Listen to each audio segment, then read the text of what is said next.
The Lord be with you. And with your spirit. A reading from the Holy Gospel according to Luke. Glory to you, O Lord. The shepherds went in haste to Bethlehem and found Mary and Joseph and the infant lying in the manger.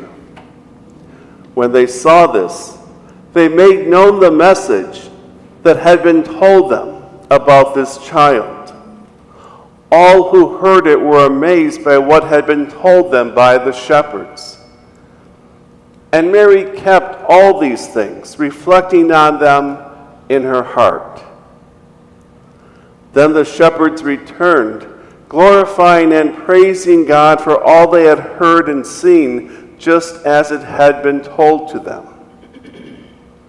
When 8 days were completed for his circumcision, he was named Jesus, the name given him by the angel before he was conceived. The Gospel of the Lord. Praise to you, Lord Jesus Christ.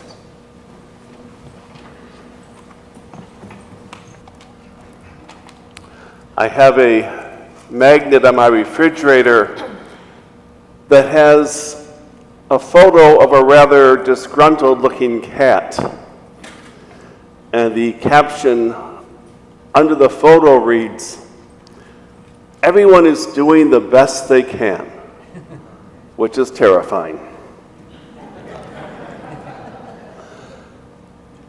Tonight will mark the beginning of a new year.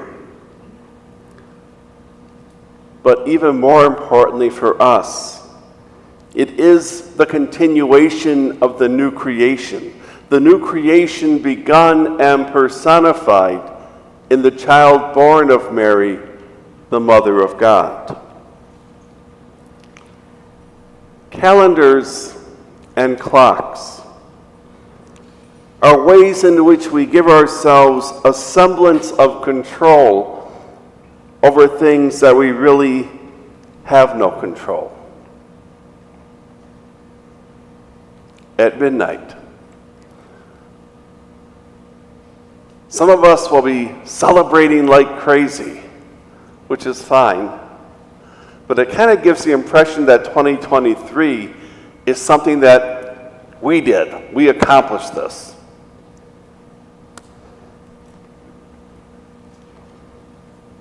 Neglected in the celebration on a New Year's Eve, but highlighted prominently in this liturgy, is the truth that we did not make the world nor the time in which it exists, and therefore it follows that we cannot own the world or time itself. We owe all of that to someone else. We are not in control. And by saying that, I do not want to discourage anyone from taking up some aspect of self-improvement in the new year. Yet, as I mentioned in my Christmas homily, expectations can set us up adversely and close our hearts and our minds to the grace that is already present. We can commit ourselves to spending less and saving more. It's a good thing to do. But we have to recognize that in the midst of that, we still have absolutely no control over the ongoing war in Ukraine or in how much OPEC decides to charge for a gallon of oil. We can eat healthy and exercise. That will not impact the next pandemic. We can even plan an amazing Christmas liturgy and have no guarantee that weather, or as happened to a neighboring parish, broken water pipes, will prevent anyone from participating in that liturgy. We're not in control. And that in itself is grace. Today we honor a woman who at a very young age acknowledged and accepted that truth. Mary gave her will. She gave herself to God. And her yes at becoming the mother of God now marks her for all time and eternity. And as we tend to say, the apple doesn't fall far from the tree. So it's no surprise that her son would tell us that if we want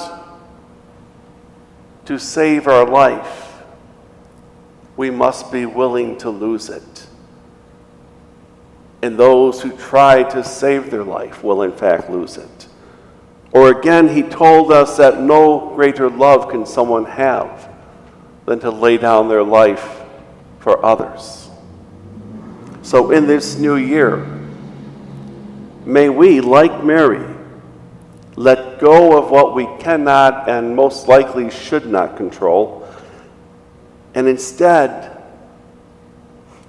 practice openness to the grace that is given, the grace that is present, and trust the one who is the source of all grace, Emmanuel, God with us.